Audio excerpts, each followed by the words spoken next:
Warning, the following content may contain elements that are not suitable for some audiences. Viewer discretion is advised. Hello, kiddies. This is yours duly, John Kassir, the voice of the Crypt Keeper.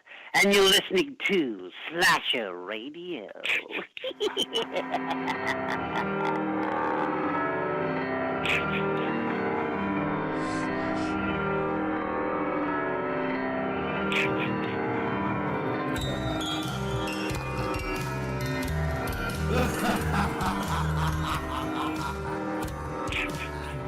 Welcome to Slasher Radio. My name is Bones, and I am joined by Kat and Rob.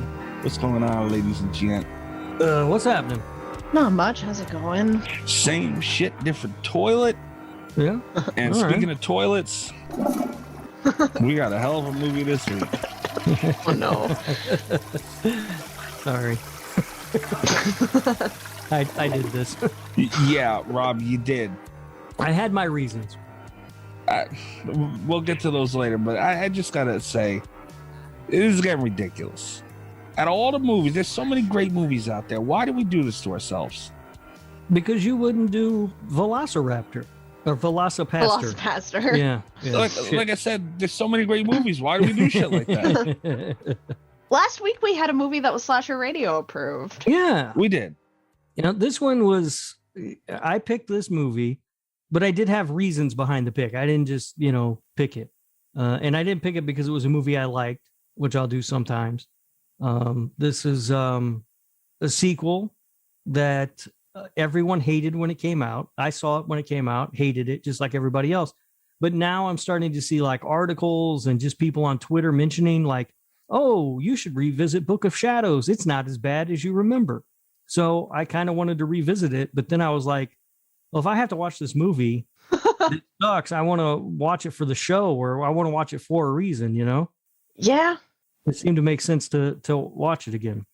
And also, I didn't remember anything about it. Like, I literally saw it when it came out and haven't seen it since.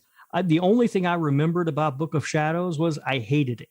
Like, I didn't remember anything else about it. I couldn't have told you one thing about the story before watching this movie. So I thought, all right, well, maybe it is better than I thought. Maybe I was just disappointed in it because it wasn't what I was expecting when it came out, Right. Yeah, well, there's a positive here because there's going to be a lot to talk about, at least on my part. I got a lot to say about this damn thing for Blair Witch Project 2. Well, we'll get there. Well, anyway, guys, we do have a voicemail this week. Ooh. Yeah, we got a Roger? voicemail. No, not Roger. No. I wonder what happened to that guy. I don't care. He was. Oh, you're like I've said before. You're really lucky the Oompa Loompas dropped the ball, and we can't get him to listen because we were really close to cracking that case. There's something fishy going on with Roger. I don't know anything about it. I just know he was a nice guy. There's just something not quite right about him. Is it from Jinx? It actually is from Jinx. Is it? All right. Oh. Yeah, we have a return voicemail. Oh, yeah. That's exciting. Good on you, Jinx, for calling in again. Yeah, so if you want to call in, by the way, Jinx, Greg, prior to Jinx, camp counselor Greg, was our only returning voicemail up until now. So it looks like Jinx is pushing for Greg's throne on the voicemails. Let him have it, Greg. Don't call again, please. I'm not going to argue with that. If you want to leave a voicemail for the show, trace the call. It's coming from inside the house. you can call 917-397-KILL. That's 917-397-5455. You can call, leave anything related to horror, the show, anything you want. You can ask it. We'll discuss it and play it like you're about to hear right now.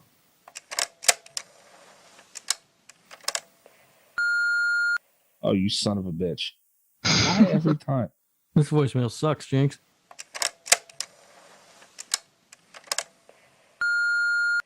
Hey guys, it's Jinx again. Something crazy happened recently. I don't want to get too much into detail over the line. They might hear me. But this dude named like Roba or Raj, I don't know. They kidnapped me and tried brainwashing me into thinking rubber's a good movie. I don't know what the hell it was about, but I've escaped and I'm hiding out in a, you know what, I don't want to tell you where I'm hiding. That makes things awkward, but I couldn't pass up asking you guys a horror question. I love the show and I couldn't miss out on this. So I have to ask, what makes the perfect horror movie? I hope this doesn't cause some controversy on the cast, but what's the perfect horror movie? Does it have to have a slasher going around killing teenagers? Does it need to have a convoluted, long, layered storyline that you have to watch multiple movies for? Or do you just want to see people die in horrifically gruesome ways, like in Final Destination? What makes the perfect horror movie? That's what I want to know from you guys. I love the show. I love you guys. I'm not going to keep repeating myself. Hope you have a good rest of your guys' day and enjoy the rest of your podcast. I'm going to keep moving and try to avoid that Rover guy or something. I can't remember his name, but I'll call you guys another time with some more questions. Love you. See you later. Holy shit. Oh my Very God. suspicious. We were just talking about him. I would say this, Jinx. His name's Roger. He's a nice guy. Just go with him, drink the Kool-Aid, and appreciate Rubber for the fine work of art that it is. We're No. taking this very seriously. We will do our best to help you. Yeah, we're going to have somebody track your call, Jinx, and figure out your location, because we might be even closer now. But the case might have just opened back up for Roger. And Jinx, I would advise you do not follow Roger. Do not drink anything he gives you, eat anything he gives you. Keep your head on a swivel and make sure you're wearing a belt and it's up tight. Keep your pants up just in case. Just go along with it, Jinx. It's fine. You'll be all right. Good question. It's a good question. Unfortunately, I think my answer is going to be very disappointing. Uh-oh. Here we go. What makes a good horror movie is the same thing that makes any good movie. You see these movies where everything just sort of works together. The performances, the way a movie's shot, the story, everything just comes together in that sort of, in the right way. And that's what makes a great movie. I don't know necessarily what I would say makes a great horror movie beyond that. That's all I'm ever really looking for is a great movie, whatever you're trying to do. If it's a comedy, that's fine. If it's a horror movie, if it's a drama, whatever, to me, all the same elements just need to sort of gel together to make a great movie. I have an answer that's going to make Mikey mad. I think what makes the perfect horror movie is Drew Goddard. Cabin in the Woods. For Oh, life. Jesus Christ almighty. Cat, come on. Sorry. I had to. My only 10 out of 10. No, I like movies that surprise me. I like horror movies that surprise me. And sometimes that is with plot. Sometimes, like once in a blue moon, a very convoluted plot will come together and I'll be pleasantly surprised. Sometimes it's just having deeper emotion than I expected. But I think having a surprise is an element in there. Just because I've seen a lot of horror movies and seeing something new is always fun, whether that be something approached in a different way or just that I was accurately misled for a bit. And I am not afraid to say it. I like a bit of gore. There are some movies that do take that too far, but I like when I don't feel coddled by a movie. That's fair. That's fair. And, I guess it's subjective, right? Everyone, we were kind of just talking about it before the voicemail segment here. We all like different things, especially the three of us. And to me, a perfect horror movie, again, to me, is a very subjective question. To me, a perfect horror movie is dark and it has good kills. It has a good villain, because as I've said before, I know you did last summer, decent movie, horror movie, but the killer to me, like, just kind of fucked it all up, to where it's like I really don't enjoy it as much as I really should have. But I see the world where, the stuff that we've done recently that are a little more comedy horror and, all that stuff. There's definitely room for it. I enjoy a lot of those movies. But the word was perfect. And to me, a perfect horror movie is that, you know, that Friday the 13th feel, that Halloween feel, that vibe. I think the vibe makes a perfect horror movie is really the best way to kind of sum it up. And, you know, Rob's answer about just everything coming together was good. I think, and this is not for horror specific, but for me, I like movies that do what they set out to do. You know, like a lot of my higher rated horror movies are ones where it's like, you know what, they set out to do a slasher movie. They gave me a slasher movie. People got slashed. 10 out of 10, you know, or this was a revenge story. She got revenge. 10 out of, you know, like a lot of my highest ratings, just like the movie did what it promised me it was going to do. I think that's a lot. That means a lot to me. Yeah, I can see that. Like I said, it's very subjective. Yeah, it's for me, it's really hard to point to one thing. I've said before, you know, my favorite subgenre are slasher movies. I love those. But, you know, it doesn't have to be a slasher movie for me to love it. I have seen, you know, paranormal movies. I love The Exorcist. It's one of my favorite movies of all time. I love Jaws, one of my favorite movies of all time. There's just it's like with anything else. It all has to sort of come together and work. Yeah, that's true. Yeah, the whole thing, it needs to, the continuity is important too. Very important, I think. Mm-hmm. You know, so awesome question there, Jinx. A little worried for you though, buddy. You're a little worried. Keep us updated. Just drink the Kool-Aid, Jinx. You'll be all right. Don't do that. I don't trust this Rob Jer guy. No. He's harmless, I'm sure. Such a nice guy. His taste and things are awful. Oh. God. Yeah. Man, wouldn't that be some if this backfired, this whole kidnapping of Jinx backfired into catching Rob Jer and revealing his questionable identity? I don't understand what this question is. It's just a guy. He listens to our show. He likes our show. He's kidnapping our listeners. Right. Well, yeah. I mean, yeah, that's a little questionable on maybe his character, but not his identity. I don't know. Something was up. So, yeah, Rob, you said you had a little something in store for us here. I wanted to play a game, if you guys don't mind. Oh, okay. Shit. Hello. Do you want to play a game? Should be pretty quick. I developed a bit of a fascination for about a day and a half this week with this app. I'm sure you guys know about Cameo. Yes. Yeah. I not getting cameos or even intending to purchase cameos, but getting on the app and scrolling through and seeing what people were charging for these things was for about a day and a half utterly fascinating. I think I went through every single person that's on there to see what they charged. And what I learned from doing that is there's absolutely no rhyme or reason to like what the pricing structure is or whatever. It's just all completely up in the air. You could find like somebody that you would think is the biggest star in the world and they'd be charging $100, and some nobody from a reality TV show is charging $400. You're like, what the fuck?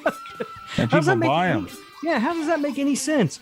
So what I wanted to do, I took some horror related celebrities from Cameo. I jotted down how much they were charging, and I wanted you guys to try and guess. Oh, no. Oh, shit. Now, the only thing I don't have worked out here, and I'll let you guys decide whether we do this. Do we just want to do closest to the actual price, or do you want to play Price is Right rules? They're closest is fair. Yeah, closest works for me. All right. So no Price is Right rules. Okay. No. All right, so we're going to start with, I don't know who wants to go first on this, but we'll start with Alice Cooper. Oh, shit. Alice Cooper, I'm going to price that at around $350. All right. Kat, what do you think Alice Cooper charges for a cameo? That's an excellent question. I'm going to be so bad.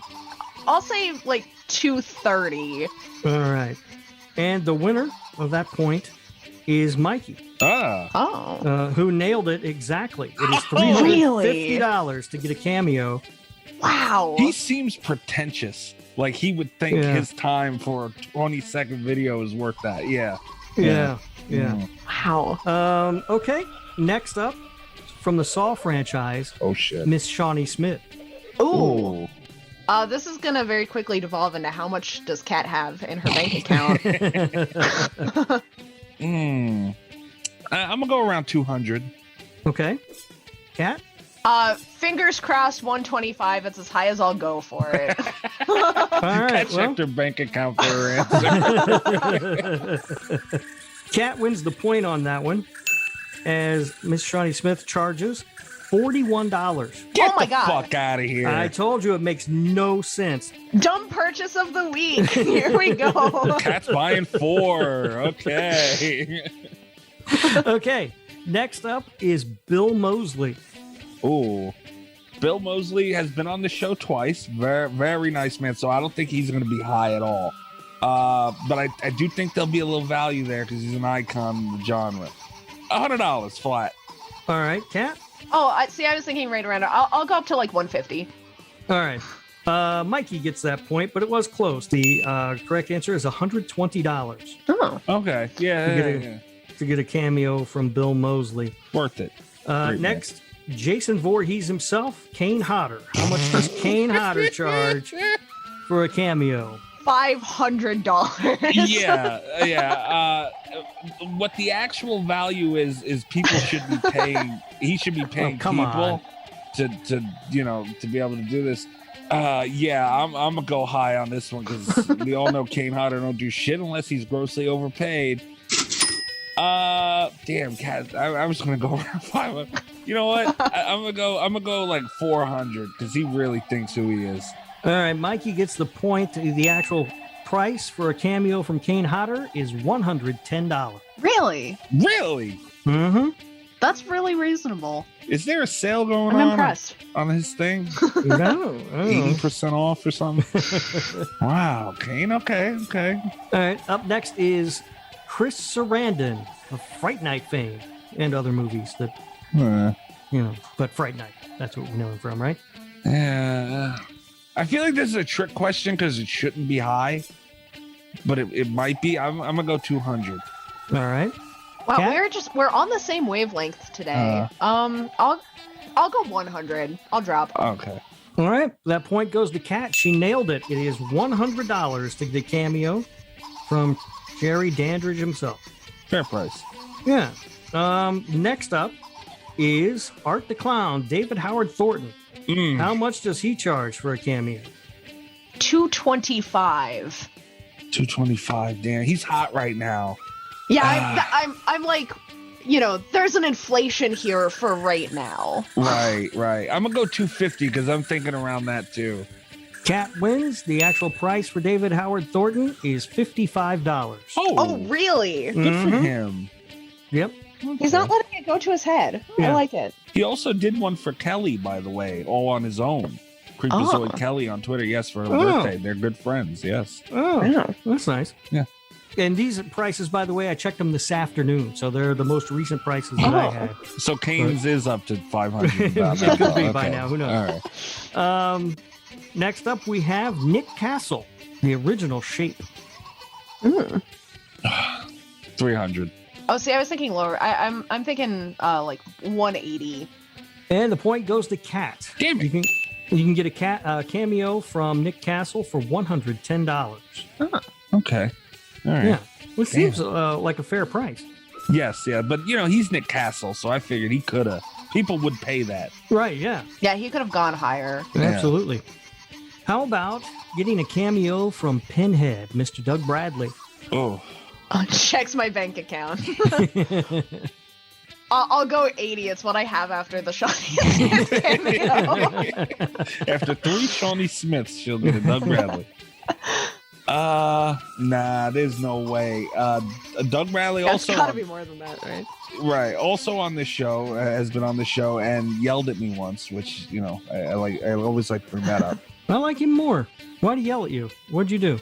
I asked him who would win between Leprechaun and Leatherface. And he yelled at you? Yeah. That's amazing. He was not happy about that question, and I would like to not reveal his answer. See, I'm living and dying in this area. I'm going to go 250. I think it's higher. What'd you say, Kat? I said 80. It's wishful thinking. Kat gets the point. The fuck? It is $110 Wow. to get a cameo Oh. from Doug Bradley. Again, could be higher.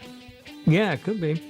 What about CJ Graham? He played Jason in Friday the 13th, Part 6. I was just about to ask who he was. Better not be high.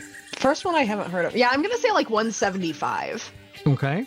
You gave us like a no rhyme or reason warning. I'm going a little higher. I know there's a trick in here somewhere, and I'm gonna go 250 because I was gonna go 200, but it's too close to. I'll go 200. And what'd you say, Kat? I'm sorry. 175. Kat gets the point. Damn it! It is $48. Oh, I just thought it was gonna be a trick. Yeah, me too. Appropriate. We just got a couple more left. How much is it to get a cameo from Tony Todd? Ooh. I can't do 50 and or 40 and 110 anymore because I'm over my budget for these cameos. Cat's overdrawn on cameos. He'll pay me $10. I see, because Tony Todd could command a good amount of money. He I'm could gonna say go 200. higher, and I think he knows he's worth it. Yeah. But 200 seems reasonable. I'll go for like 150. All right, Kat gets the point. The fuck?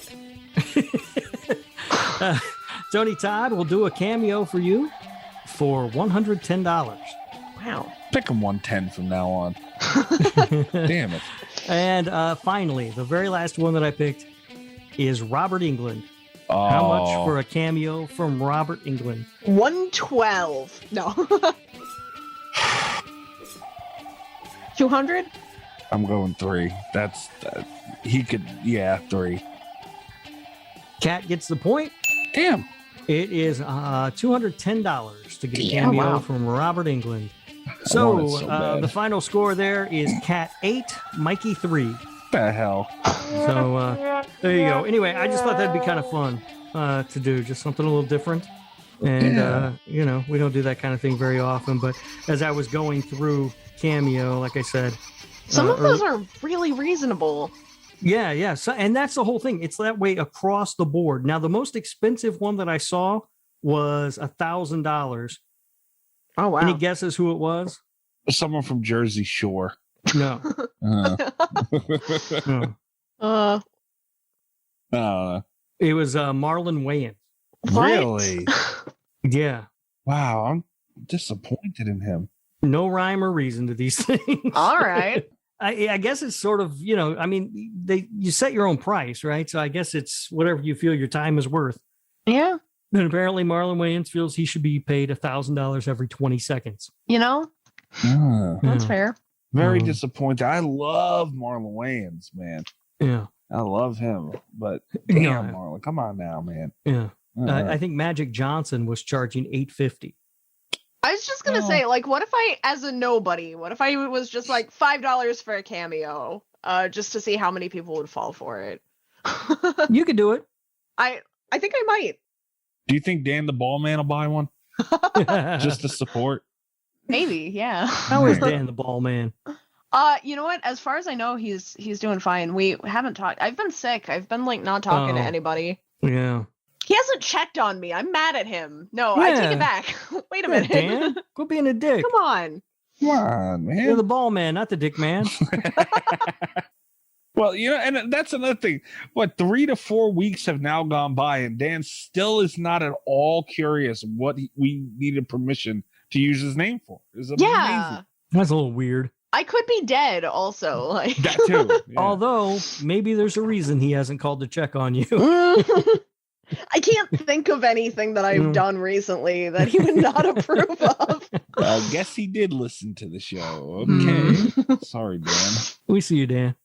Oh, man. That was fun, Rob. Good idea. Yeah. Yeah. See, every once in a while I come up with something great. And then other times I tell us to watch Blair Witch 2. Mm-hmm. Yeah. You're like one of those Sour Patch Kids today. Yeah, that was fun. We used to do games on the show a long time ago, and then it dropped to 2 hosts, and it was like, it's hard to, like, how do you do a game like that? Right, yeah, you got 2 people, yeah. We should do that more often. All right. Hopefully it's something I'm better at. I got my ass kicked on this. You started off hot too. You got like the first two or something. Yeah. I thought, oh man, Mikey's gonna run away with this. And then Kat just started whooping that ass. She did, man. She put me over her knee, and that was it. Like I even got one dead on. Yeah. Shit. I thought Kane hotter for sure. I'm surprised Kat's still here. I figured she'd be running off to get a Shawnee Smith cameo right now. I'm looking it up right now. I've got a tab open. Kat, it's just gonna be like she's gonna pay Shawnee Smith to be her friend at this point. It's gonna be a semi-daily. Do you think she would be?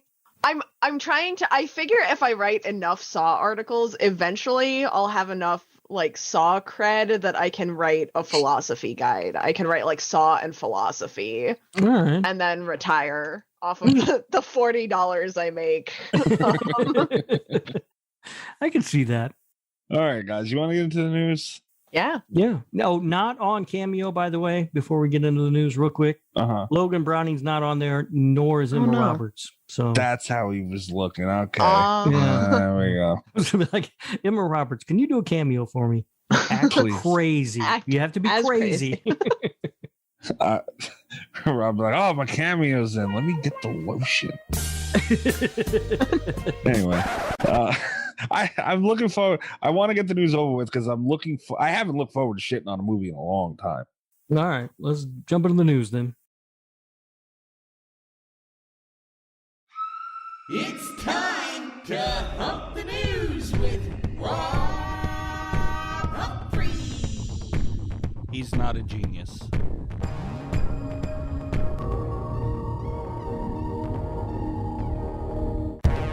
All right. Last time I think I enjoyed was looking forward to shitting on a movie was Rubber. So. You're the worst. I'm being honest, dude. It's not even shtick. All right. First up, so you guys can yell at me some more. Walking Dead. AMC reveals new images and the official synopsis for the final season. Synopsis.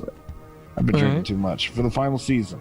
Yes, final season, guys. Pictures I of now zombies? know that there's another season coming. So I learned from last episode. Yeah. All right. Fine. I didn't look at him. I didn't see him. Don't care. I'm going to tell my grandma, I swear to God, one of these voicemails will be my grandmother yelling at you, Rob. I've been dying to get your grandma on the show, man. I would love it. I'll tell you what, I tell her all the shit you're talking about Walking Dead. I might do it. I do it. It looks cool. Don't let everybody listen. Tell her I said Daryl's a sissy. Oh, Lord. Okay. You're poking the bear. She'll show up at your house for that one. you push more than a voicemail, buddy. No, I didn't see these pictures. I'm not real big on that anyway, though. Like, here's an image of whatever. All right, fine. It's a still image out of context. It usually doesn't tell you too much anyway. It is, I guess, The Walking Dead's coming to an end, and the show is not for me, but it certainly had its audience, and so it's, I guess, a bittersweet, weird thing that it's coming to an end, but I'm still not going to watch it. That's fucked up. Fucked up. Kat, you brought up that you wanted to talk about Scott. I've never heard of this gentleman. Scott Cawthon retired. And apparently I'm the only one that cared. It was I've been reading about it on Twitter like all week because it was a drama thing. Who the hell is he? He is the game developer behind Five Nights at Freddy's. Oh. He is stepping down from the franchise. Okay. So. What he like? Was there like controversy around it or anything? Yeah, there was a controversy around it. And he's like the most laid back when it comes to controversies because it's not the first one he's had. Mm-hmm. But this time he was just like, I respect I respect that I'm canceled and I'm stepping down. But it was big news. Oh man, he was canceled.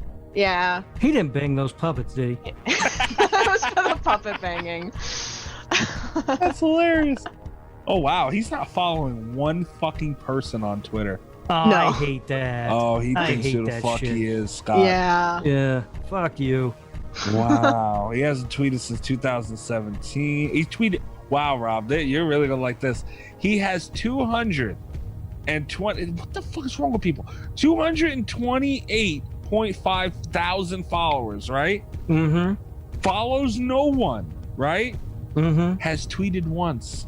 Of course, he's only tweeted once. Twitter only works if you follow other people. Otherwise, you're just looking at your own tweets in your timeline. But he's tweeted once in 2017. Why are people I lose followers every fucking day. What the fuck is this guy's name? I'm gonna block him on Twitter.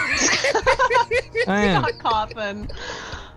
Yeah, I'll send you his Twitter. I want to block this son of a bitch. Yeah, dude, I lose followers. And, you know, it's not a big amount, but I'll see it fluctuate, and it'll go down a little bit every day. This guy literally says fucking nothing and has 258,000. You should have seen how many followers he had before this last week with all the controversies. What did he do though, Kat? Because I don't know any of this. So someone leaked his donation records. Oh, dear Lord, he looks like a middle school principal. He gave a lot of money to anti-LGBTQ people. I see. Which it turns out is just Republicans, but wait, that was the main controversy. And then in his apology statement, he was like, his apology statement started with, "I will not apologize for being Republican," which you know is going to get Twitter off on the right note. Like, oh my God. All right, well, he's but it blocked. was all right. Not for but being not a for the Republican. controversy. No, just for being a dumbass. Wow, man. I can't get over that. I like my story of puppet banging better. That's more interesting. Yeah. Write an article on it, Rob. Spin it. There you go. Don't let the truth get in the way of a good story here.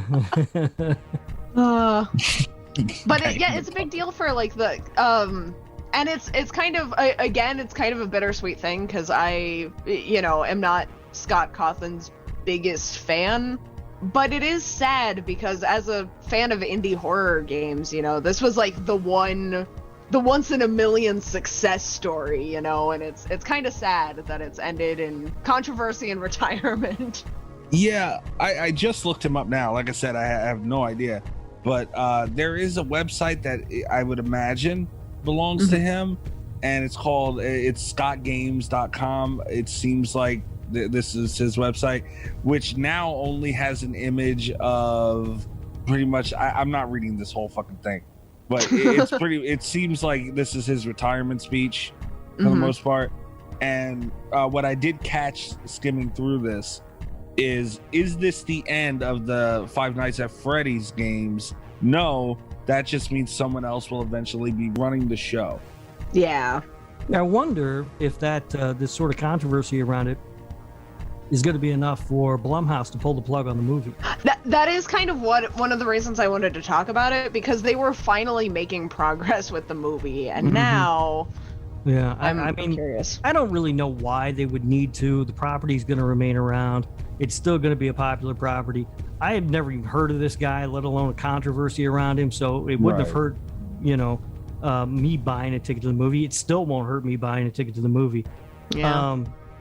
But honestly, we've already got Willy's Wonderland. I was just going to say, why do we even need Yeah.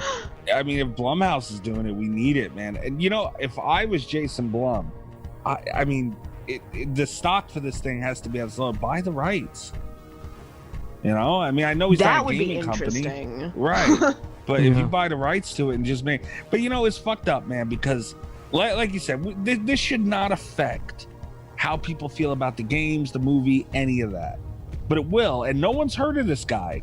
Well, I kind of get it. So, I participate in about 1 million dumb boycotts a year, but I recognize there's a certain futility when it comes to I quit watching Marvel movies because I don't believe in the things, and I don't think it makes a goddamn bit of difference. But with indie companies, there's just there's this kind of connection, I think, where it's you are directly paying these people who are donating large causes to things that you don't believe in.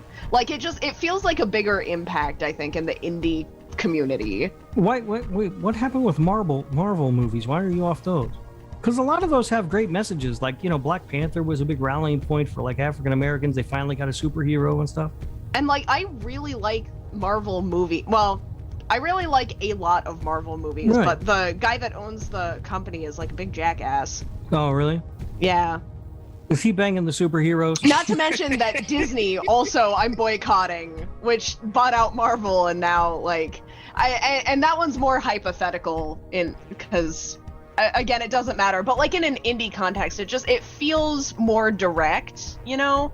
Because it's like Scott Cawthon, if you bought any of the Five Nights at Freddy games, like you got developer notices from him. Like he signed off all of his own emails. He would send private updates to the people that bought his games or participated in the beta tests for stuff. Like it feels like it's someone you know. Like I guess that's the thing with like being in any kind of like indie purchasing circle, you know? Yeah, I guess a boycott or whatever would have a more direct impact now, but not now because he's out. But yeah, now he's out. Yeah, but I've never had a problem separating the art from the artist. I understand that some people do, and I get that, and I don't chastise people for that or anything. Right. Yeah. But it's just never been my thing. I've always been able to separate, like I said, the art from the artist. I'll still watch Roman Polanski movies. Woody Allen's one of my favorite directors of all time, and it has nothing to do with who they are as people. I just like their movies. See, the line for me personally is always like, I separate the art from the artist as long as the artist is no longer benefiting from my enjoyment of the art. Which is like, it's why the Scott Cawthon thing has been, I've already not bought the last couple of Five Nights at Freddy's games because they've not been as good. But like it, that one would affect me more. But like H.P. Lovecraft, notoriously horrible person who I still buy his books, like, but he's not making money off of it anymore. no, he's dead. So yeah, you're good there. Yeah. It sucks too because it's like you can't see, because I'll admit to it, I'm kind of on Rob's side with it, where I could separate things very easily. Yeah. And I could name several things that are not popular opinions. For instance, I'm a Michael Vick fan. And again, horrible human being for what he did, but grew up a fan through Virginia Tech, college, all that. Love what he did on the football field, man. Grew up idolizing him. So, I'm able to separate to a large degree with things. But, like Jeepers Creepers is a good example. Yeah. Like, fuck, man. Like, why can't I love those Jeepers Creepers movies, Except for the third one. I want to put that up. No! It's like you get these people and it's like they're such scum pieces of shit, some of them, Yeah. But it's like, damn it, man, I can still like the Creeper, ain't nothing wrong with me, like, but if you post it on Twitter, it's like, oh, yeah, like, don't give me hell, because I think people need to a degree separate. Okay, well, I can like this, but not like, support what the hell whoever's behind it. So I get both sides. Again, I don't care what people feel a certain way about it. It doesn't affect me. Like, I'm not gonna sit there and yell at anybody for anything. Everyone's their own person. So like, it just sucks. But I mean, from an industry, like a consumer standpoint, what does this mean for the Five Nights at Freddy's? Like the game, I never really played the games much. Always kind of were interested in them. Kat said they were going downhill already. Like, this is probably going to affect the movie, which would have been cool as shit. So it's like, going forward, when other people get their hands on it, it really gets watered down quickly. Yeah, I don't know. It is a weird spot to be in. Like sometimes, like I said, Woody Allen is one of my favorite directors ever, and I could never say that on Twitter. Are you kidding me? Right. Yeah, and that's probably why the Scott Cawthon drama was like so hyped up for me this week, because I was on Twitter this week. Twitter's the worst place for that, and it's one of those things where it's like I typically am pretty, like, I think of myself as a relatively level-headed person, and like even when I do dumb boycotts or ones that I believe in a little bit more, it's like I never expect other people to participate in them, because it's more of like a show of faith of anything. There's a lot of policing on Twitter where it's like if someone is not watching like Disney movies or whatever, because Disney doesn't pay their writers, like, as a company, you can't like disagree with that, or you can't point out that not going to the movies is not going to damage a multi-billion-dollar company without people like just being mad. And it's like I would never get mad at someone for not wanting to Right. Yeah. I would Give would the never. shit up. Yeah, and it's it's the other way around. Like I don't begrudge people who do give stuff up because they don't support an artist either. Sometimes, but you can't say it on Twitter. no. But sometimes it does make me laugh. Like I don't know if you guys remember this, but a few years ago there was a whole thing going around on Twitter. It was people wanted to cancel John Wayne. Oh God, yeah. You're gonna cancel John Wayne? John Wayne's dead. He's already canceled. Like, like what are you talking about? We need to stop with some of this cancel bullshit. Yeah, like some of it's ridiculous, man. I mean, I get it. The guy was an asshole, but he's dead. There's nothing else we can do. Yeah, like, do we have to bitch about it? Yeah. Or you get suspended for a fucking week on Twitter for certain things. But yeah, I'm not gonna talk about that. So that's a whole other story. Fuck it. I hate Twitter. I saw stuff way worse than that in the Scott Cawthon drama this week. Like, I bet not one of them motherfuckers is suspended for a damn week. I bet not. Unbelievable. Yeah, it is. But I get it. It's a touchy subject for a lot of people, and I understand why. So I don't fault anybody for whatever side of the fence they fall on. I don't argue with people about that ever. Whatever your stand is your stand, and I'm gonna do what I'm gonna do. Leave me alone. I can't believe Rob asked if the Marvel guy was banging a superhero. I want to meet the man who's gonna grab Superman by the hips. That's brave, man. Oh shit. Twitter drama of the week. I'm glad we had Twitter drama on the show that didn't involve me. I know. Great. All right, so Wes Craven's Scream is going to be getting a 25th anniversary 4K Ultra HD release in October. I'm buying that shit. October 12th. All right, that's cool. I won't buy it because I don't have 4K Blu-ray player. If you had an Xbox, you would. I know. I don't care. Then I would also have an Xbox, unfortunately. But yeah, it's cool. The 4K releases, everything's starting to upgrade, and everything's starting to get a 4K release, and it's time for Scream to have one. It's kind of surprising to me that it hasn't had one already, to be honest with you. I know. Bullshit. Maybe they're trying to capitalize on that hype from 5 Cream. Stop calling it that. Which, by the way, I heard a story. Did you know on set they called it that? Yeah, one of the guys even had like jackets or shirts or something made up that said 5 Cream on it that he gave out to the crew and everybody. That's Do you amazing. think they heard that from the show? No. I don't know, man. It'll be. I can't imagine that anyone involved with that production would listen to this show. Never know. I hope they do. Yeah, Rob, I'd contact a lawyer. Could you imagine if Rob sued for that and fucking won? Could you imagine? What would you ask for? All the 5 Cream t-shirts? Like, punitive damages. Damn it. I don't know what that means, but I know people get paid for this shit. People get paid for it. You're damn right. Yeah. The whole entire Scream 5 production gets shut down, movie canceled, because they got to pay Rob for a bunch of dumbass jackets. You'd talk about hated on Twitter. Holy I was shit. just saying that people yell at me on Twitter, but I won't care because I'll be living on an island somewhere where there's no fucking internet. Yeah, right. You'd have a farm simulator, though, damn it. Oh, you're damn right. Yeah. can you imagine being on a tropical island playing a farm simulator? I know, right? Yeah. Yeah, with a Manscaped razor next to the TV or something. It'd be the life of Rob.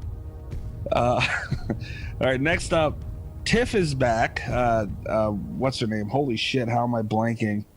Jennifer Tilly. Jennifer Tilly is back behind the scenes doing camera test photos were shared, and it has one of my favorite horror characters, Tiff, sitting there in a couple of different spots, and it's strange because she kind of took a stand. I don't want to say a stand, but the word has been out there that she was kind of trying to remove herself from the horror industry, and here she is again, which is great. It's beautiful. I love it. So yeah, Tiff is back, I guess, guys, for a new TV show. That's exciting. Yeah. It's good. It's nice that they got her to come back. I don't know what they would have done if she hadn't and they wanted to use the character, if they would have recast or whatever, but now we don't have to worry about that. I feel like they would have acted like it never happened. You can't recast Tiff. Yeah. I mean, I don't know what they would have done, but doesn't matter now. So that is good news. Yeah. And, this TV show, I said before I wasn't very interested, or I was very skeptical of it anyway. But they seem to be doing things really well. Like all the news that I hear out of it is, like every time there's another news story about this series, it's something that makes me go, all right, that's a good thing. So maybe it will be a good show. Dude, I'm telling you, man, and I know the sci-fi name, I get it, but Brad Dourif is back. The whole original crew is like, this is a Child's Play movie on TV. Mark Hamill is my Chucky. You have 10 seconds to take that back. Or it's going on record that you feel that way. I don't even know what the hell to say to you right now. I love that I can grind this show to a halt. You better have said that to piss me off. Of course I did. Okay. I knew it'd get your blood going. It did. Yeah. I was about to curse at you. Oh. I was just so shocked. I was kind of hoping you might have a heart attack right here on the show. That'd be good for our numbers. It came close. Came close. All right. Well, we'll try again. I'm sure you will. Yeah, but I mean, everybody's back for this, man. Like as far as sci-fi, okay, I get it, but these guys, this Child's Play crew, will not let this be bad. All right, we'll see. And sci-fi isn't a deal breaker for me. No. I really liked Channel Zero. You and this Channel Zero. I liked it. I haven't seen that much of it. I watched like half the first season. I didn't like that one. Maybe it got better. I don't know. Yeah, they also he's the guy who did that, Nick Antosca, I think his name is. He is a producer for Chucky as well, which I'm excited about. Yeah, Mancini's involved. I mean, it can't be bad.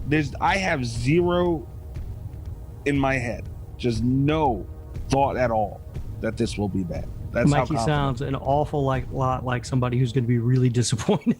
Not at all, man. I don't think so. I'll tell you what, though, if I am, it will break my heart. Yeah. I mean, look, I want it to be great. I love Chucky. Who doesn't love Chucky and Child's Play? But I'm still skeptical. Although, like I said, it sounds like everything's headed in the right direction. So we'll see. Check out the damn teaser thing too. Did you look at that finally? No, I didn't look at that. Jesus Christ. I forgot about it. Oh, that's good. Get a job, you bum. All right. Next up, this is a little more of Rob's alley. There is a newly remastered version of the original Friday the 13th getting a solo Blu-ray release this summer. I saw that. The hell? They're, I don't know, going back to the well with this movie again. I don't know why. From what I understand, it's the same, essentially the same scan of the movie as that's in the Scream Factory box, which looks great, but I don't think there's a whole lot new there at all. They're just repackaging it. Yeah, I'm surprised it's not 4K. Yeah, they haven't come out with a 4K Blu-ray of it yet. So it's one that I'll certainly skip. I don't need it. It's got to be difficult to make these things look so clear. Not for nothing. Yeah, the work that they do, I have no idea how they do it. It's amazing. The Scream Factory thing looks incredible. All right. Kat, that's not going to be added to your Show Me Smith list? No, I don't think so. I'm not a huge fan of. This one isn't in 4K, is it? No, it's Blu-ray. Okay. I think 4K, if anything, it's too high definition. Like, which sounds weird to say, but I kind of mean it. It kind of makes me feel like I'm watching like a soap opera. Oh yeah, I know what you mean. It's just like it's lit too well. The vibe is weird. You have to change the settings on your TV to fix that. I don't know how to do that. Yeah, you can change your settings on your TV and it fixes that. I know exactly what you're talking about. That's so much effort. It was a massive pain in the ass. You'd probably take a course on it, Kat. A course, yeah. For $300 and the price of the player, the price of the Xbox. Yeah, right. All right, so the last thing that I wanted to talk about, and I sent you guys a link to this in our little group chat in case you haven't seen it. There is a new Candyman poster and images release and a special Juneteenth video message from Nia DaCosta. I actually was going to bring this up. I'm glad that you linked it to us. Speaking of Twitter controversies, Oh Lord. I was just wondering whether or not you thought that this was something that they had planned in advance for Juneteenth, because it's a cool time to release it, or because like just earlier this week I was reading people that were complaining about Candyman not having the same like constant coverage that something like Halloween Kills has had, because it also was something that got postponed. I didn't see that. It was actually the one that I saw first was posted by John Squires, who wrote the article that you linked us. He was complaining that we hadn't had that kind of like continual wave of here's another poster and another one and more stills, and like, because Candyman really hasn't gotten that kind of attention. Yeah, Candyman did kind of just fall to the wayside a little bit. Yeah. My I guess I was anticipating that they would start to ramp up the marketing push for it right around this time, though, because it's out in a couple of months. You know, I mean, I don't know. That to me is more marketing than it is anything else. Yeah, I don't see any conspiracy theory around it. I mean, could be wrong, don't know. But you know what? Not for nothing, I'm not mad at it, man, because what have we been saying about Halloween? How much it pisses us off. Oh, yeah. You keep teasing us. I got bleeped again. With all this shit, it's like, dude, we'll just wait until it comes out. Yeah. Breaking news, picture of Michael holding the knife. Right, and you can do that with Halloween, because you know Michael Myers is going to be in there holding a knife. You're not spoiling anything. There's a lot, like Tony Todd is rumored in this thing. There's a lot that you can't really... I think there's a lot of smoke with no fire on that one. Yeah. I don't know. Yeah, that's it just sounds like marketing to me. Yeah. You know, and different companies are going to market different movies differently. As far as the actual release, though, the seems like there's a lot of stills that they released. Yeah. And it all looks cool. And again, that's part of it too. Like I said before, it's a still from a movie that's completely out of context. So it doesn't really mean much to me until I see it. I like that poster, though. Yeah. Looks great. Everything looks phenomenal. But yeah, I'm glad they did it this way. But I do see, if you're going to do that with Halloween, you know, Candyman definitely deserves that. But like I said, they had different circumstances too. You could show Michael Myers standing there all day long and people are going to be interested because it's Michael Myers. Like, we don't know what's going on with Candyman, the direction they're going. So That's true. yeah. Yeah. But yeah, this stuff all looks really cool. Yeah. So, and I am really looking forward to seeing this Candyman finally. Yeah. Mm-hmm. It's weird because, man, was this thing being fucking advertised when it was about to come out? Boy, holy shit. It was everywhere. And it just dropped off, like you guys said. I cannot wait for this one to come out. I'm very excited. Mm-hmm. Yep. Candyman, a very underrated franchise. It really is. Yeah, like they get some roses, but they don't get as much as they should, man. Candyman was really, really good. Yeah. It's a lot of people don't even know that there are more than just the original movie. Yeah. And I don't know how many movies there are, but I know the second one's really good. I think there's 3. Yeah, the second one I really liked. I don't know if I even ever saw a third one. So I seen the third one once. I do not remember it. So the second one, was good. I don't think it was as good as the second one, but it was not bad. Yeah. Like by any means. All right, Rob, can you apologize one more time for your Child's Play Chucky thing? No, I'm done with that. We've moved on. I haven't. Didn't really apologize the first time. Yeah, he didn't even issue in the first place. I'm sorry. That's just how it is. All right, well, I'm going to cut out that this is how it is. I should keep that sorry on loop. That'd be nice.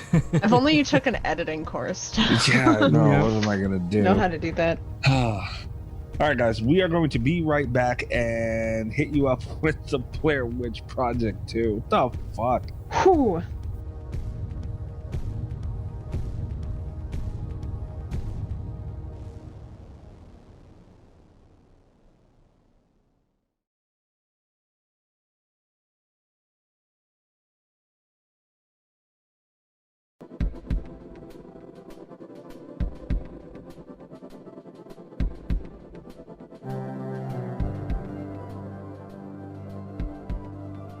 Rob, Yes, sir.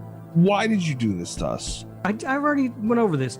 So, Blair Witch 2, or what's it called? Book of Shadows, the Blair Witch Shadows. or something. Some shit like that. Yeah. When it came out in 98, is that right? 2000. 2000, okay. Yes. I saw it, and I was super excited to see it because the Blair Witch Project I thought was great, right? And I was expecting something similar, and what I got was this movie. So I was very upset, and I had not seen this movie since. And recently, I've seen a wave of mentions on Twitter, and I think people even wrote some articles about it or something, sort of defending this movie and saying it's not as bad as everyone says it is. It's not as bad as you remember. So I wanted to revisit it, and I thought, well, wouldn't it be fun to revisit it with my friends Mikey and Kat? So that's how we arrived here. I will say I did read an article. I've been trying to hype myself up for this for a while, like, and it wasn't going well. I did read an article defending this before the rewatch to kind of get me excited for it, and it did get me kind of like amped up for it. And they made some points that were not bad, but the movie still was not a good experience. I did not like it more on the rewatch. I actually liked it less on the rewatch, which was not how I expected it to go. Welcome to my world. Happens to me all the time. Whoever you seen that said this thing was good or wasn't as bad, they're out of their mind. That includes you, Nesto. Okay, I love you, but this is bullshit. This movie. Sorry, Nesto. Yeah. You know, and my thing is, and I don't want to say anything because Camp Counselor Greg hates Blair Witch Project, the original. Of course he does. Of course he does, right? Yeah. That's what I said. Because he would. Yeah, of course. So, you know, I love that movie so much, and I don't want to I don't want to shit on. See, it hurts me to shit on this movie as much as it deserves it because I love the original Blair Witch so much. Yeah, but this isn't the original. I know, but I still feel bad because it kind of like, you know, whatever. But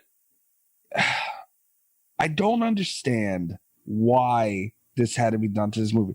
We had Eduardo Sanchez, one of the creators of the original Blair Witch movie, on the show. And he kind of explained how they didn't really have much to do with the sequel. And this movie, The Blair Witch Project 2, is the biggest example of a cash grab I've ever seen in my life. And it's a shame. Apparently, the director of this movie didn't have much to do with it in the end either, because it was taken away from him, basically. He claims that he had, that the studio interfered so much with in editing and reshoots and everything else that the movie is nowhere near what the vision was that he originally had for the film. So I read in the article I read earlier today, and I don't know how much of this is true. It made it sound very much like, first of all, the director of Book of Shadows was not a huge fan of some of the decisions that were made for Blair Witch, which I think should have been a warning sign. But yeah, they did also talk about the reshoots. The way that they made it sound was that the interrogation scene was supposed to be like the twist for the third act, but they had it cut up and like redistributed throughout the entire movie. Yeah. I don't know if that would have made it better. No, doesn't sound like it. But that is something that I read. Yeah. Yeah, the interrogation scenes were the least of this film's problems. Yeah, not the problem.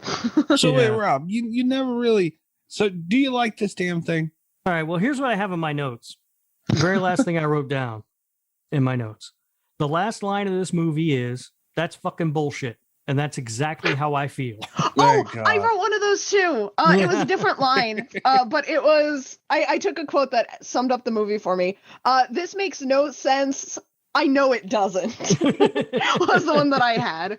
Yeah. No, this thing's a fucking awful mess. Thank God. I hated every second of watching this thing. The things that really stood out to me, I didn't remember the guy from Burn Notice being in this. Of course, I didn't see it. I saw it when it came out, and Burn Notice didn't exist yet. And there was a lady at the beginning when they were doing the thing where they were like talking to people in the town, and it kind of looked like documentary-ish, sort of. There was a lady who was like selling rocks or something, and she was hilarious. She's like, I don't sell as many online because it costs so much to ship a rock, but I sell these rocks and I got these rocks. And that was at the beginning. And so I started to have high hopes for this movie, believe it or not. I was like, oh, that lady's funny as shit. This is going to be great. That was the highlight of the film. And I believe it happens before the opening credits. So that's all you have to watch. You don't even have to see the opening credits for this thing. You know, but it's so fucked up because the intro to this movie, they tried to keep it real. You know, like they really did try to make an attempt to where they, you know, the movie came out, the original Blair Witch, and it's like they tried to spin it because that thing captured people and got them so lost in reality to where they thought it was real. Yeah. You know, like people, the characters' parents were getting fucking floral arrangements for funerals and shit sent to their houses. Like it was, the people bought into it. And it's like they tried to keep that aura where they say, oh, this movie came out called the Blair Witch Project, and this is all the shit that's happening in Burkittsville because of it. And like, why do that?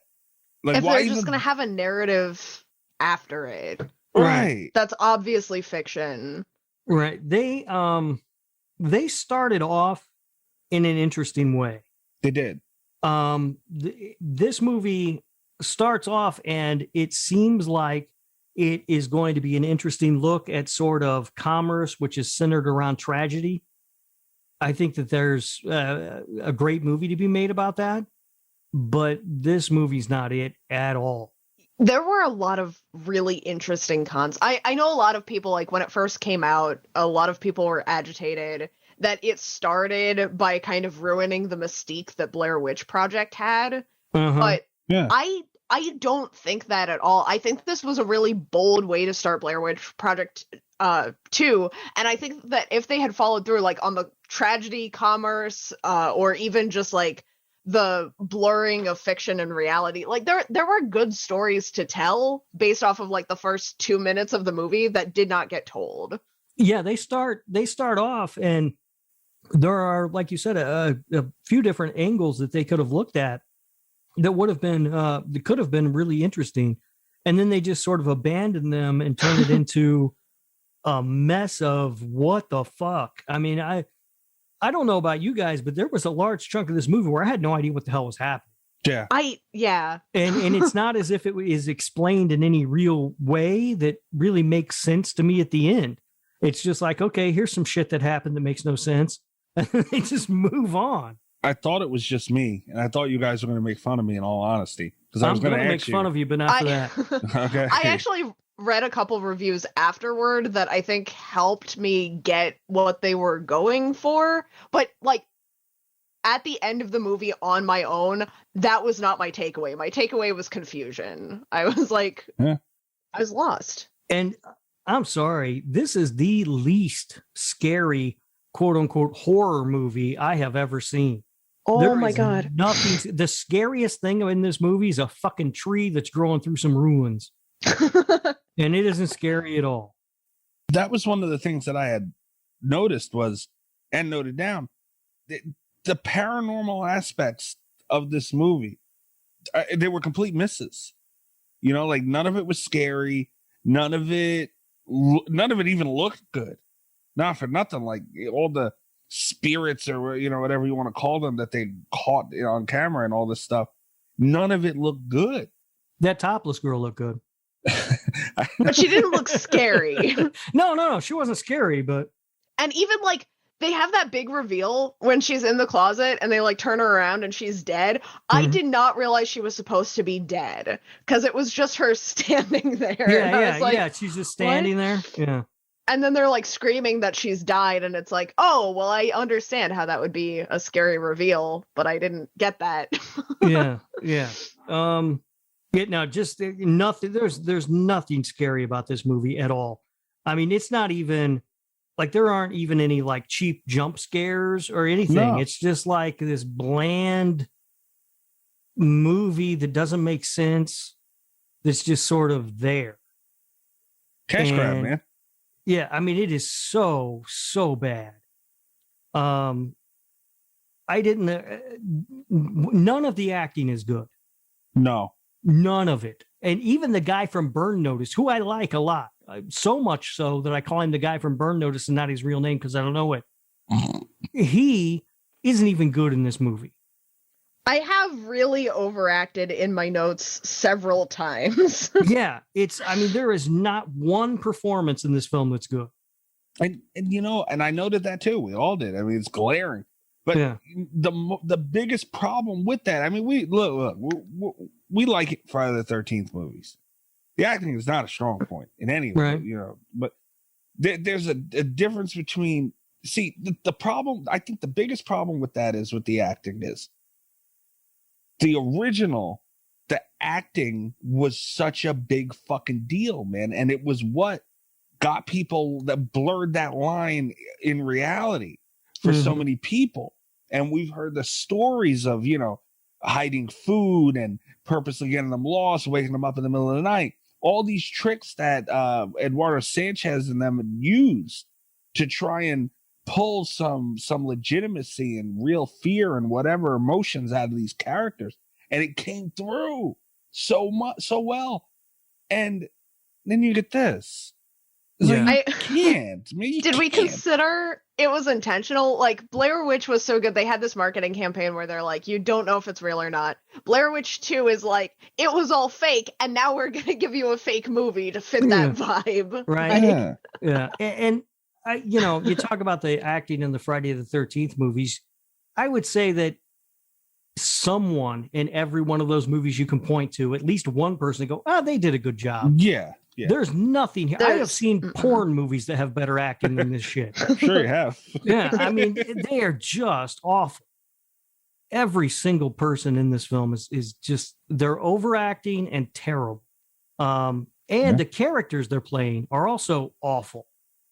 Every character, here's my notes.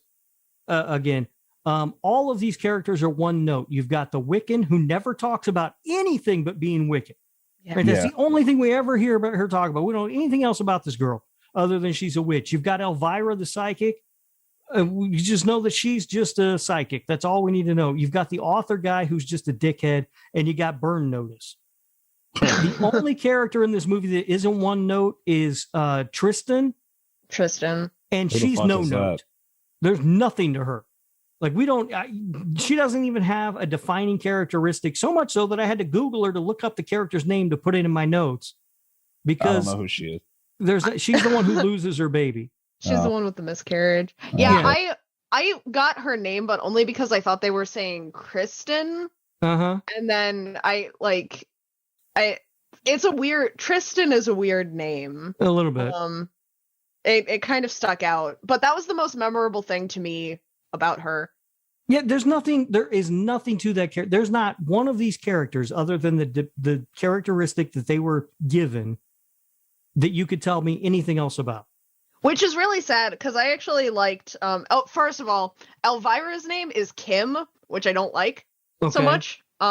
Terrible name for this was the sad part, because the one thing that I remembered about this movie, like the one redeeming quality of this movie in my mind, was I had really liked Kim when I was a kid. Mm-hmm. And I don't know why. I think it must have been the hair. Like, as a kid, I was like, oh, blue hair, that's the coolest. And then I've had this lasting memory of her being awesome, and that was shattered today. Yeah, you saw her today and you're like, oh, wow, a hot topic somewhere is missing its assistant manager. And the goth character was just like why over the top with it, man? Like, it was, I don't know what they were going for. I really fucking don't. But I'm assuming we were supposed to take these characters to a certain degree of seriousness, you know? And one would think. Right, you would think, but it's almost like you made her cartoonish to where she's supposed to be the one that's scary and creepy and this and that, but you just look at her and go, wow, okay, that's every stereotype of a goth ever balled into one. It was in my notes too. She bought Wicked Ale. Pete's Wicked Ale, yeah. Oh my God. I face palmed a little when I saw what she was drinking. It's like, I oh noticed my God. that too. In every way, shape, and form, man. Every way, shape, and form. Yeah, there's nothing like I'm racking my brain right now to try to think of something that I liked in this movie that isn't the rock woman from the first 20 seconds or whatever. And I can't. There is nothing good in this film. I'll tell you what. This is how bad this movie is. I am about to say this, and anyone who has any history listening to this show is going to be shocked. This movie was way too much of a 90s movie. It was very 90s, yeah. I mean, like, oh my God, man. Like, could it possibly have been any? And I love everything about the 90s. Take me back to it right now. Like, what the fuck? But this was too much. Way too much. Way too. They took it's like they sat down and watched every mid to late 90s movie and said, all right, we have to have all this shit in here. Mm-hmm. Oh. Yeah. And I don't know. Like when they ran into the other tour group, I just started laughing.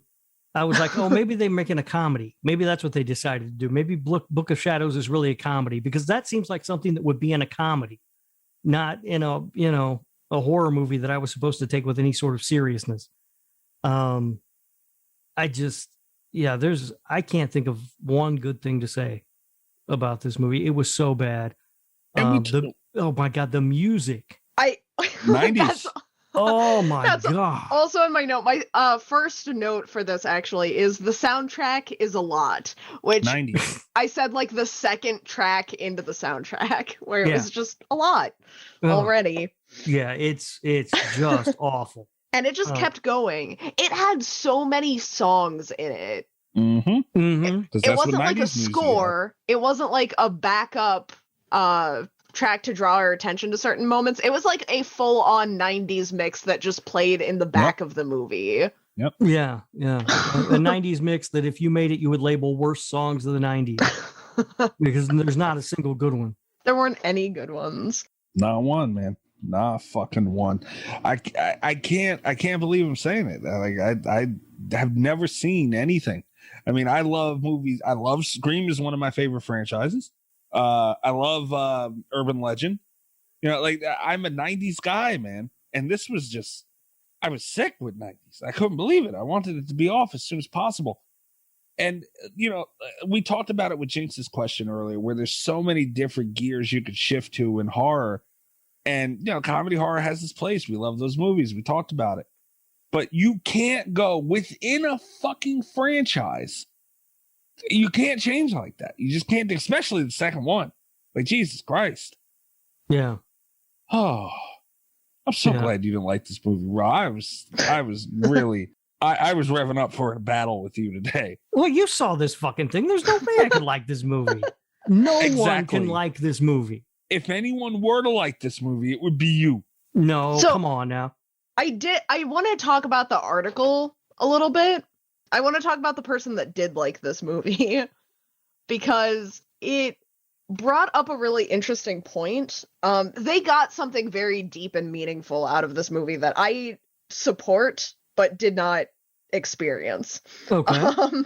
They talked a lot about how they did something really interesting and made a relevant movie for like 2021 or 2020, I guess was when the article came out, about like fandom culture and explore, like letting your love of something blur that line between how you perceive the world and what is actually happening. This is something that I read too in some of the reviews that after I had done the rewatch, where the ending is kind of intended to have this the ending essentially is supposed to say that they were experiencing something that did not happen because they had loved the Blair Witch Project so much, which oh my God. That's phrasing it kind of stupidly, but like I do think there is a point in there somewhere about fandom culture that would be relevant to today, but just the execution on it is so like I didn't get that. And if I had never read this article, I don't think I ever would have gotten to that conclusion on my own. Like, they got that from this piece of shit. They got that from this piece of shit. And it's like, I'm almost jealous because that's such a profound thing to have in a movie that was this. And I was like, I was reading the article and I was like, I want to see the movie that they saw because this sounds like a good movie. Like, I wasn't opposed to any of the things that the article said, but then like watching the movie was just, I didn't have that experience. Yeah, like I don't know. I don't see, I didn't get that at all from this movie. But I mean, I guess it's there sort of. But I don't even know if that's intentional.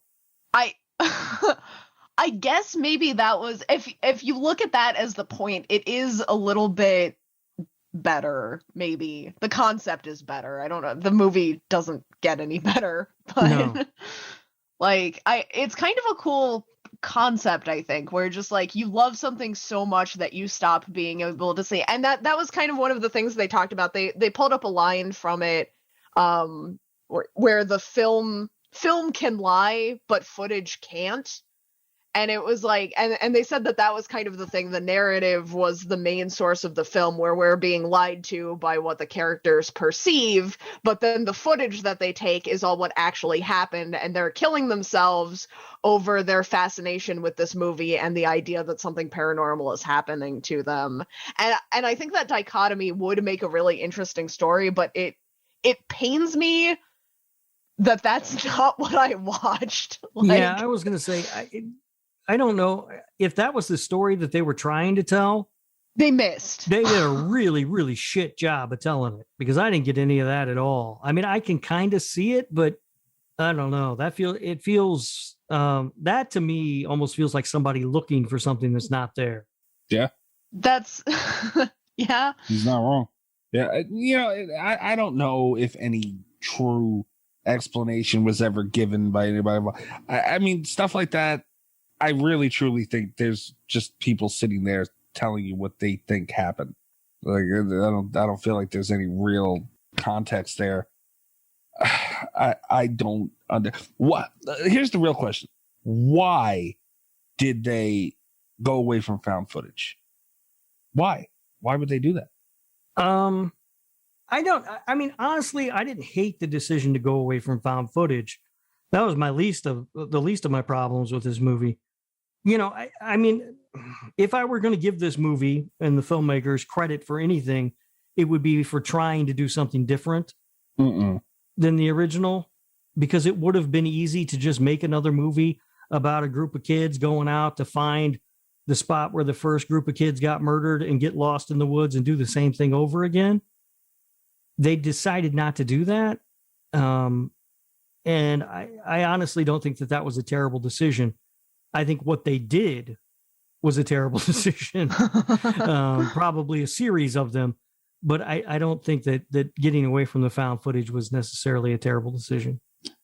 See, I don't know, man, because you got to remember too. I mean, I know there was found footage movies before Blair Witch. I'm well aware, but this put it on the map. I mean, who knows if we would have Paranormal Activity and stuff. Don't say it.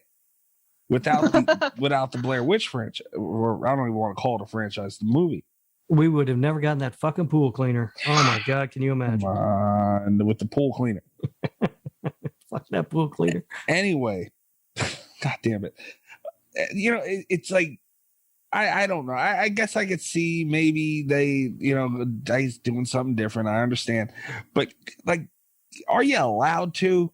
You know, like when you are so big, the wave of found footage we got after Blair Witch, holy shit. Like, there was so much of it. And I just don't know if you should really go, like, that's what brought you to the dance. And it was so big. Like, I think it would have been a cool thing to see. Okay, the real found footage movies are back. You know what I mean? Yeah. I don't know. I mean, maybe. I don't hate that decision. I really don't. It'd have been better than this. Well, anything would have been better than this. Yeah. Jesus Christ.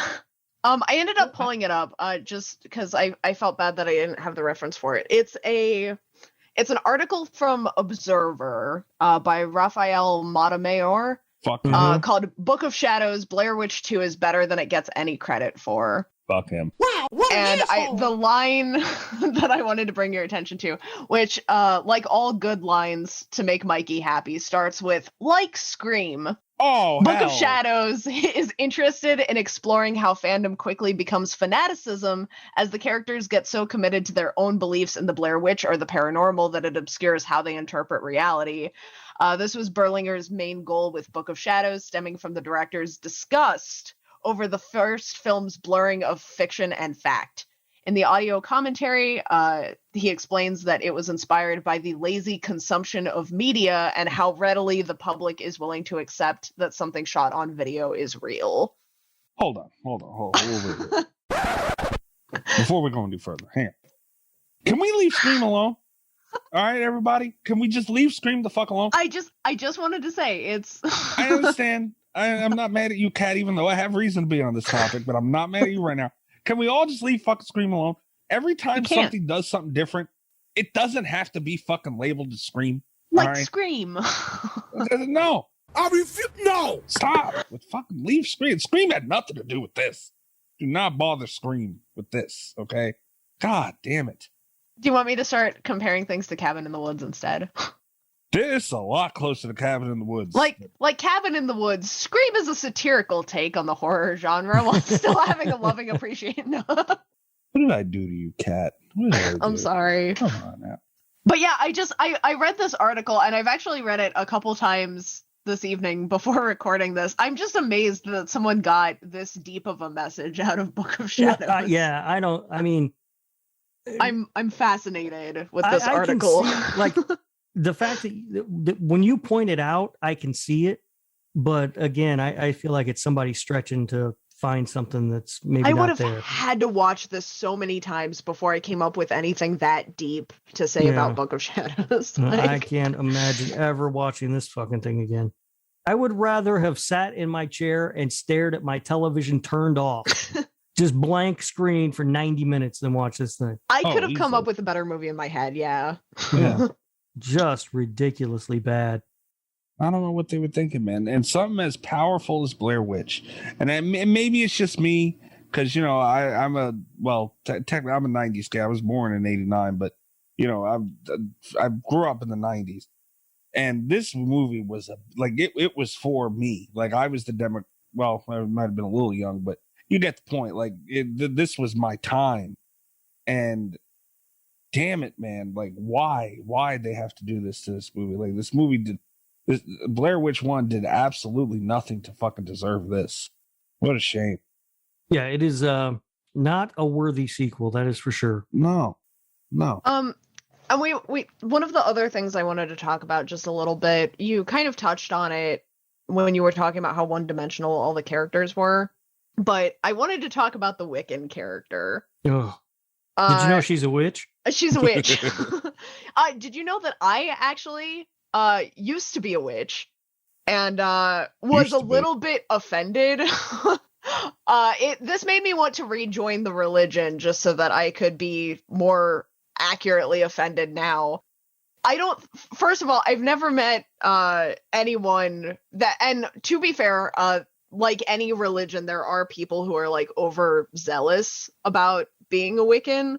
I don't think I've ever met anyone that annoying about it, like where that's just their entire personality trait. That was really bad. There was also, she has a comment in there about being about how like the Blair Witch Project has given such a bad name to witches, and then she does that exact same thing, not only by talking about it constantly, by getting basic facts wrong, by just tossing out random Wiccan terminology with no rhyme or reason that someone that like me, having not studied in several years, I've not participated in this, but it's like I was calling out bullshit from like a mile away, just very basic knowledge. And then she did make an accurate case that witches, that like Wiccans have the do no harm in their creed, but it's it came back. First of all, it very quickly turned into a karmic threat. And then also there was like that whole she goes on this whole spiel about it. And then she ends up participating in the like naked sex cult ritual. And it's like, what the hell was the message here? Like, what? Yeah, just real quick. I think you're confusing doctors and witches. Doctors do no harm, Kat.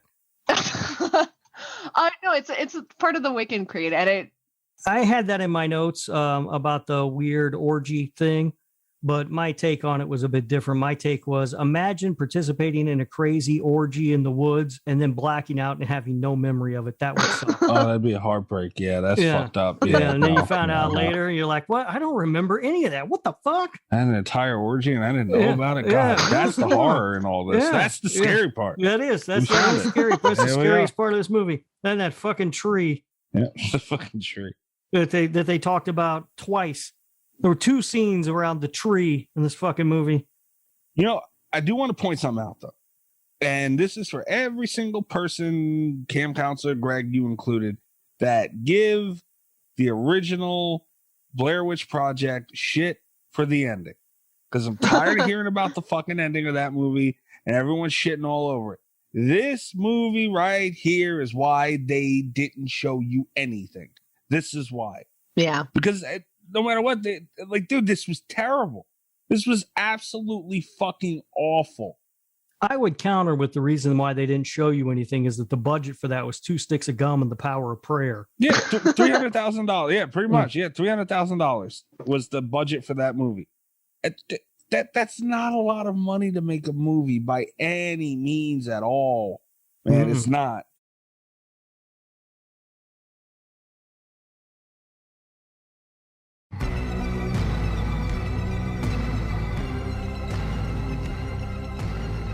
So, dude, they were smart. Nothing they could have done. They had, hold on, where the fuck is it? $1.5 million. $1.5 million for this movie, Blair Witch Project 2. And that's what they did. And they showed us way too much. They went to eye makeup. Right. They should have showed us absolutely nothing. You know what I mean? Like, they shouldn't have even shown us this movie. No, they shouldn't have. But that's my point, though, man. Like, everyone was bitching. Nothing they could have done, even if they did a phenomenal job on whatever they showed you. Just say, for instance, it was what's in your imagination's worse. You know, and not showing this sometimes is a great thing. And this is an example of it. If they would have, if that movie would have went the way it went, and then you see the ending and it looked fucking awful like it did in this movie, $1.2 million less fucking money. What would people be saying? They'd be saying a lot worse about that. Yeah. Christ. So, yeah, the great experiment of going back and reevaluating this film and seeing whether it was really unfairly, harshly judged is a giant failure. This movie is just as bad, if not worse, than you remember it. And I do not recommend anyone go back to rewatch this thing. I don't care what you read on the internet. I don't care what your friends say. As a matter of fact, if your friends tell you that this is a better movie than you remember and you need to rewatch it, immediately get new friends. You need new friends, yeah. Just immediately get rid of those friends and find new ones because they are not looking out for your best interests. So wait a minute. What would you do if your co-host makes you watch the fucking thing again? Do we need to get a new co-host now? No, you get him a trophy. For what? For being awesome. Like, okay, I understand you called it an experiment and you wanted to see what it was. Why the fuck do you make us watch it? Because I don't want to be alone in it. Jesus Christ. This is the bonding episode not the one we asked for, but definitely the one we deserve. Yeah, this is it. We shit all over this thing together in harmony. Yeah, it's there's nothing redeemable about this movie at all. This is something that people say a lot about horror movies that I've never experienced until today. It made me motion sick. And that's something that people have said about Blair Witch. It's something people say about like Cloverfield. I've never experienced it until today. I got kind of a headache watching this. Yeah, I didn't have any problems with it. It got better later on, but in the beginning, like they were switching between cameras a lot and all of the cameras were shaky and just the editing on it made me kind of like course, I've also been sick all week, but it made me kind of queasy. I didn't like it. Was the editing done by an intern? But it must have been. Maybe he didn't have a certificate yet. Oh Lord, I don't know, man. I don't fucking know. You know, one thing. I'll shine a bead of light, a bead, very small. Okay. With about 20 minutes, about 22 minutes to be somewhat exact, left in this movie.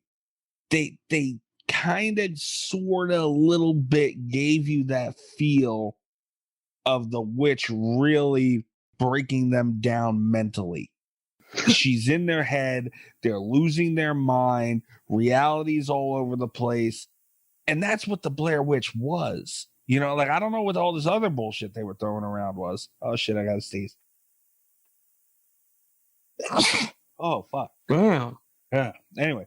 So that's what the Blair Witch was. And that's what it should have been.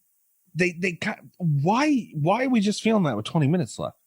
You know, like, what the fuck? Yeah. They got it there, though. I just looked up the director for this movie. Who's that son of a bitch? Joe Berlinger, I guess is his name. So this was his first feature film. It shows. Came out in 2000. After that, he made it looks like a series of documentaries and did not make another narrative film until 2019. What was it? Yeah, actually a very good movie. Extremely wicked, shockingly evil, and vile. What? Extremely wicked, shockingly evil, and vile. I know, and that's real? You've seen that? Yeah, that's real. Yeah, it's a good movie. And it is actually pretty good. Yeah, I mean, I have some problems with it, but overall, I would say it's a very good movie. I would never say it's good just because of him. Won't do it. Yeah. Although he did also co-direct a documentary that's really good called Brother's Keeper. Nope, not gonna do it. All right. And he worked on the Paradise Lost films. He's done some stuff. They're just all documentary stuff. He's done some shit, all right. Yeah. I think it's really funny that he ended up doing so many good documentary stuff after he entirely ignored the documentary style premise for. Right? He should have stuck with that, right? Yeah.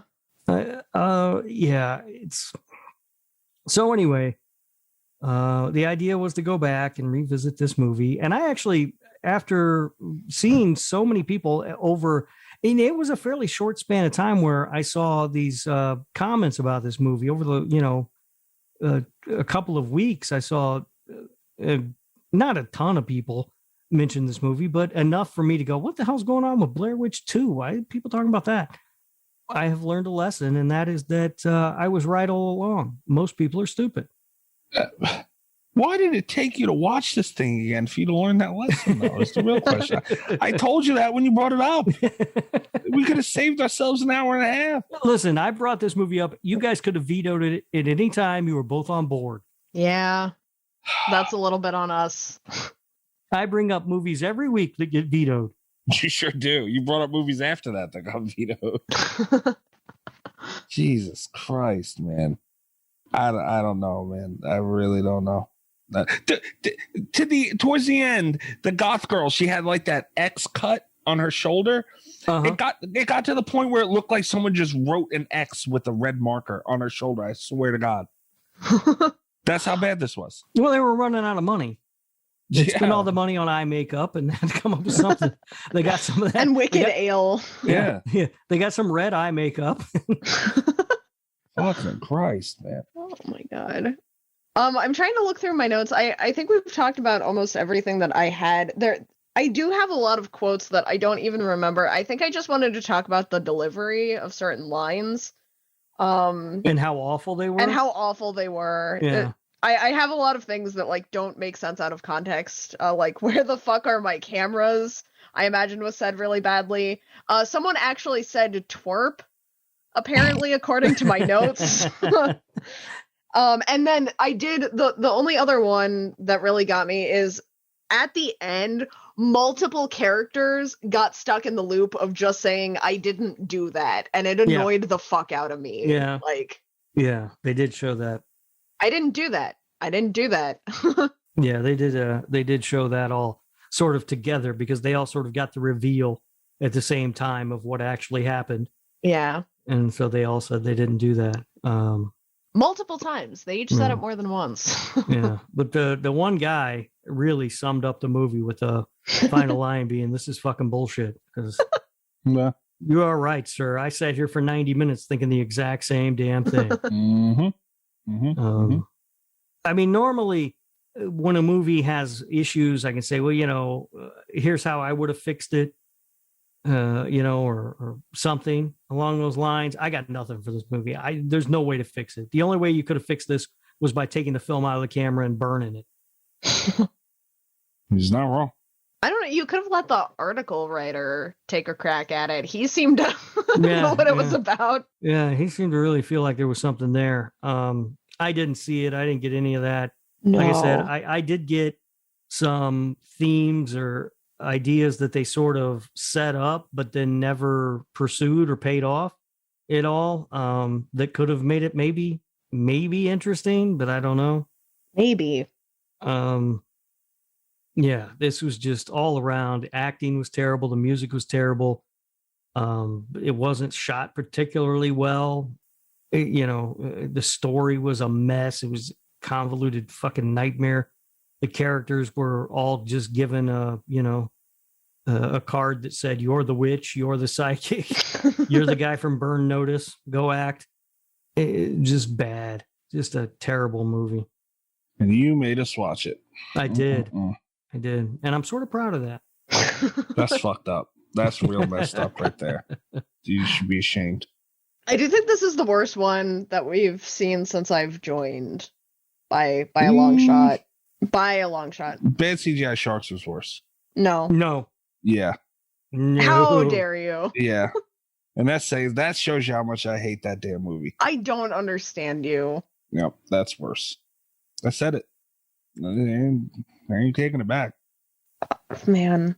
Idiot is crying into his blazer. He'll be all right.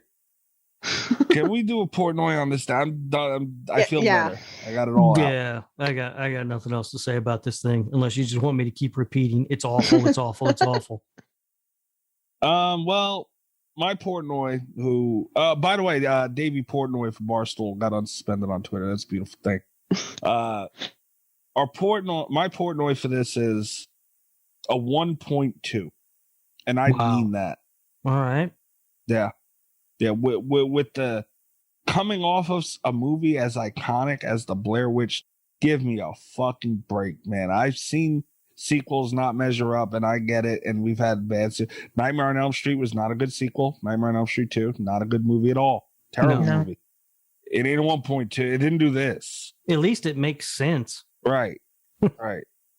It turned Freddy Krueger into like I don't even know, like a fucking chicken with a claw. Like, I don't understand. 1.2. I'm dead ass serious too. All right. 1.2. Yep. Jesus. That's got to be the lowest one ever given. Easily. Yeah. Deserves every bit of it. All right. I'm not going to go quite that low. I mean it. But I am going to go low. I am going to give this one a 2.3. Which may be generous. But that's what I'm going with. 2.3 from me. Kat, what do you got? I'm going for a 2, for like a flat 2. I like to think that if something, I want to have just a little bit of room to go lower in case something ever actively offends me, or like, if something offends me, if I feel really uncomfortable watching something in a bad way as opposed to just being scared, like I want there to be a little bit of wiggle room. But I really can't think of anything that it could have actually done worse. I feel like a 2 is generous. It's very generous. All right. So I have to report that this movie is not Slasher Radio approved. Oh no! It did not meet the 7.5 threshold. It has an average score of 1.8. There we go. That's too high, but all right. This movie did offend me, by the way. Like it really, like I said, Blair Witch is a big movie to me. Is it too late to back up? Because the Wiccan thing did kind of offend me a little bit. Not like mildly, like not enough that I'm actively angry about it, but enough that I was annoyed. I think maybe it gets a couple percentages off for that. I'm moving down to like a 1.8, I think. Beautiful. All right. Beautiful. I forgot that I was actually literally offended during this movie. Yeah. It was a piece of shit. I don't blame you. I get offended by pieces of shit. Yeah. The most offensive thing is that they call this a movie. It's that they called it Blair Witch. Not only did they call it a movie, they called it the Blair Witch Project. They called it. No, I'm so glad that you brought that up. It's called Book of Shadows. Where the fuck is the Book of Shadows in this movie? Yeah. It's just like a cool witch term that they picked up. Yeah, good point. Like There's fucking Widdershins. I didn't see a book. I didn't see a shadow. I didn't see anything. Nothing. Yeah. And you're right. Yeah, when they said winter shits or whatever, I was like, all right, I don't know what that is, but I'm sure they'll explain it. Nothing. No. I don't know what the hell that is. They almost got away with that fucking title, these son of a bitches. That's a good point, guy. Yeah. And that wasn't like the parenthetical either. Like it wasn't called the Blair Witch 2 Book of Shadows. It was fucking called Book of Shadows : the Blair Witch Project 2. Yeah. Awful. Fucking Christ. They got nerve. 1.5. It's sinking. Yes. This is the first time it's changed twice. Wow. Cat's gonna give out the first ever negative rating if we keep talking. Yeah, we've got to wrap it up before I'm in like the negatives here. We could do that. That wouldn't be bad. Oh, shit. Thanks a lot, Rob. I'm glad I could give us this bonding experience, guys. You know what's fucked up, Cat, the most at everything else? Huh? He made us watch it. He could have made fucking Ghost watch it, but he made us watch it. Yeah. So what the hell, Rob? Why did Ghost not have to watch this? I made Ghost watch The Invisible Man. What? The Invisible Man is good. She didn't like it. But it's good. Yeah. Make her watch this. She'll stop complaining about The Invisible Man. No. It worked on Mikey. You have no idea what I've got planned for her. Uh-oh. We are actually doing an episode this week of movies that we hate, where we each picked a terrible movie to make the other one watch. Oh, no. And she thinks I'm playing around, but I picked Veronica. Oh, no. Uh-huh. Why'd you do that there? She did tell me you guys were doing that. I told her to pick Robert. Yeah. I did. But he's just going to have fun watching. Yeah, I would have enjoyed the hell out of that. That's what she said. She's like, it's not even going to hurt him because he's going to like it. I don't even remember what movie she picked. I got it written down somewhere. It's something I never even heard of. So, see, and again, I just want to point out, further to my point of why you bring that bullshit over here. I'll never understand. All right, well, let's do Veronica next week, guys. It won't It'll be a worse bonding than this. experience. It won't be worse than that. Maybe. I don't know. It's bad. I mean, I've seen some movies that'll destroy your love of movies. I might have to move this back up to a 1.8 just in case we do Veronica. Because holy shit! All right, well, thank God that's done and over with. And Nesto, man, what the fuck? Nesto, yeah, he likes it. He's we didn't into talk about that. Nesto, are you okay? Yeah. Did Rob Jer get a hold of you too, Nesto? Have you seen this recently? Did you write an article for Observer? He compared it to Bliss, which I found just that offended me more than anything in the movie because Bliss is amazing. Huh. He's a weird dude. He'll be so on point. So and I'm talking on point. Like Nesto knows his shit, man. I look at that and go, yeah, man, hell yeah, Nesto. I know, and then out of nowhere he'll agree with Mikey. I'm like, what the fuck? Oh, now come on. I see what I did there. Damn you. Which, by the way, Nesto, the Lord Humphrey soapbox, he called it, whatever it is, network thing. Nesto picked the leprechaun from our last Versus episode. So I know. He's not always right. We talked about that. Well, I am glad this is over. Guys, please let us know what you think of this thing. There's no way you guys could possibly think this is good other than Nesto. And be sure to check us out at slasherradio.com, where you can check out all our articles, interviews, episodes. You can also check out a link to our Patreon on there, patreon.com/slasher radio. I forget the exact number, but the Easter egg last week was long. So wasn't? Yeah, it was a good amount. I don't know. I don't get the Easter eggs anymore because I don't pay for the show. You could log into the Patreon. I don't. It's so confusing. I don't know how it works. Oh my! I forgot to do our movie reveal. I didn't want to subject people to this. Yeah. Unbelievable, Kat. I know. I'll post it now. Poor guys. Oh. I'm sorry in advance to our patrons. No one's going to go watch this because we are. Trust me. Right. Take a look at this and go, yeah, okay. Fuck off. But yeah, guys, our Patreon starts at 75 cents a week. We do watch alongs, we do commentary tracks. Rob has a whole nother network that he has podcasts on. It's really good stuff, and you got to support indie horror. That's what it's all about. 75 cents a week. That's, very little to support us and get some extra content. Yeah, lots of extra content. Yeah. And it's all part of the Lord Humphrey Audio Entertainment Network, so you know it's quality. I like the Rob Humphrey Soapbox Network. No, I did not care for that. Yeah, good job on that one, Nesto. That almost got Nesto kicked out of the tracksuit club. What do I got to do to get kicked out of that fucking club? Nothing. You're charter member. Oh, lucky me. Lifetime membership. Great. So guys, go check us out on all that and make sure you. What the hell? Oh, I'm at Mikey's Dead on Twitter. Leave me alone. That's my line. Yeah. Long time after this.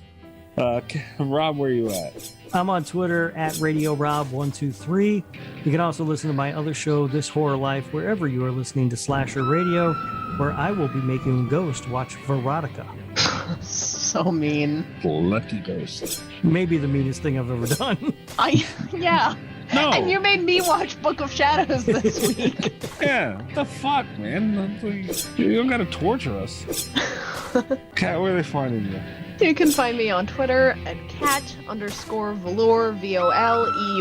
You can also check out the horror channel that I write for on YouTube, Blood Binge. There you go, guys.